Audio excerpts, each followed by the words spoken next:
So pen drive ಅಂತ ಕೇಳಿದ್ರೆ ಎಲ್ರಿಗೂ ಯಾವುದೋ ಒಂದು ಲಿಂಕು, ಯಾವುದೋ ಒಂದು ವಿಷಯ, ಏನೋ ಒಂದು ಅನ್ನೋ ರೀತಿಯಾದ ಒಂದಷ್ಟು ಪ್ರಶ್ನೆಗಳು ಬರ್ತಿದ್ದಂಗೆ ಫುಲ್ ಶೂಟ್ ಮಾಡ್ಬಿಟ್ರಿ ನೀವು.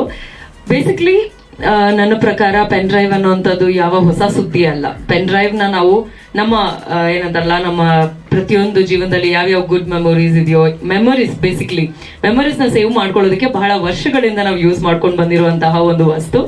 ಆ್ಯಂಡ್ ಈ ಒಂದು ವಸ್ತು ಒಳಗೆ ಬಹಳ ಹೋರಾಟದಿಂದ ಕೆಲಸ ಮಾಡುವಂತಹ ವ್ಯಕ್ತಿಗಳನ್ನ ತುಂಬಿ ಸಿನಿಮಾ ಮೂಲಕ ನಿಮ್ಮೆಲ್ಲರನ್ನು ಎಂಟರ್ಟೈನ್ ಮಾಡಬೇಕು ಅಂತ ಡೇವಿಡ್ ಸರ್ ಮುಂದೆ ಬಂದಿದ್ದಾರೆ. ನಾವೆಲ್ಲರೂ ಜೊತೆಗೆ ಇದೀವಿ. ಅಂಡ್ ಪೆನ್ ಡ್ರೈವ್ ನಲ್ಲಿ ನನ್ನ ಒಂದು ಪಾತ್ರ ಪೊಲೀಸ್ ಪಾತ್ರ.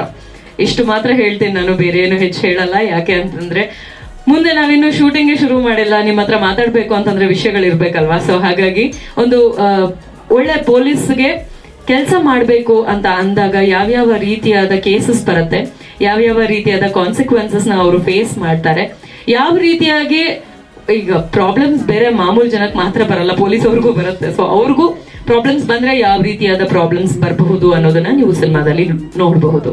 ಸೊ ಇದಿಷ್ಟು ಪೆನ್ ಡ್ರೈವ್ ಬಗ್ಗೆ.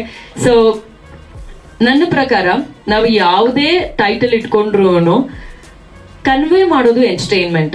ಎಲ್ಲಾರು ಎಂಟರ್ಟೈನ್ಮೆಂಟ್ ನ ತಲೆಯಲ್ಲಿ ಇಟ್ಕೊಂಡು ಖುಷಿಯಿಂದ ಪ್ರೀತಿಯಿಂದ ಥಿಯೇಟರ್ಸ್ಗೆ ಬಂದು ಸಿನಿಮಾನ ನೋಡ್ಬೇಕು, ನಮ್ಮ ಕನ್ನಡ ಸಿನಿಮಾನ ಬೆಳೆಸ್ಬೇಕು ಅಂತ ಕೇಳ್ಕೊಳ್ತಾ ಥ್ಯಾಂಕ್ ಯು ಸೋ ಮಚ್.